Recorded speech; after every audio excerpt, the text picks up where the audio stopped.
I'm Tom Pappard, and this is the first video of the Clinton crime spree. This series will focus on different parts of the many Clinton coincidences we call the Clinton crime spree. The crime spree began decades ago in Arkansas, and it continues to this very day. And rather than one long video, we will offer snapshots to establish patterns of behavior in the Clinton family. You can find all these sources on clintoncrimespree.com or thehonestmedia.com. Let's start by examining what Hillary will do to gain power and how she handles power once she's got it.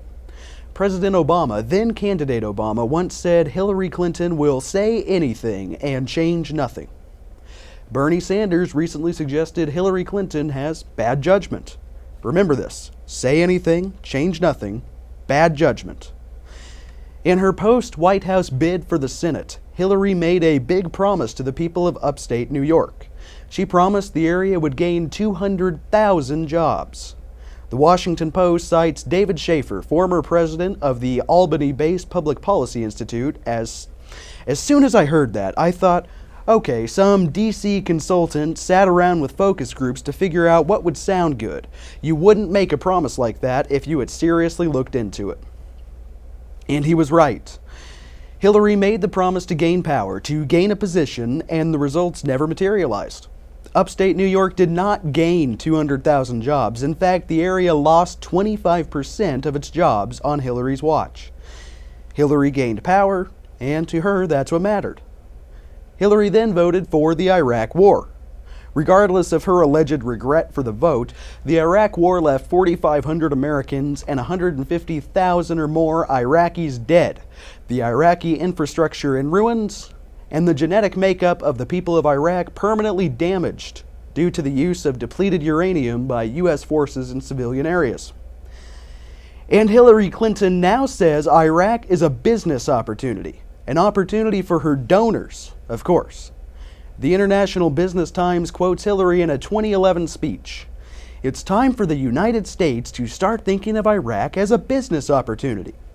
Clinton then mentioned ExxonMobil and J.P. Morgan. Now, J.P. Morgan paid the Clinton Foundation at least $450,000 for speeches, and ExxonMobil donated over $1 million to the Clinton Foundation. Hillary used her power in the Senate to vote for the Iraq War.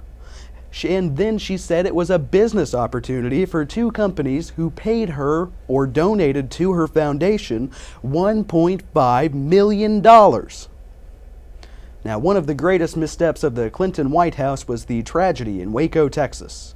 In 1993, the ATF ended up killing more than 80 people, including children. And in 2001, Linda Tripp, the former White House aide and friend of Monica Lewinsky, said the violent end to the standoff could be traced back to Hillary Clinton. Remember Vince Foster, who, according to Secret Service agent Gary Burns' book, Crisis of Character, was often verbally abused by Hillary until she got her way.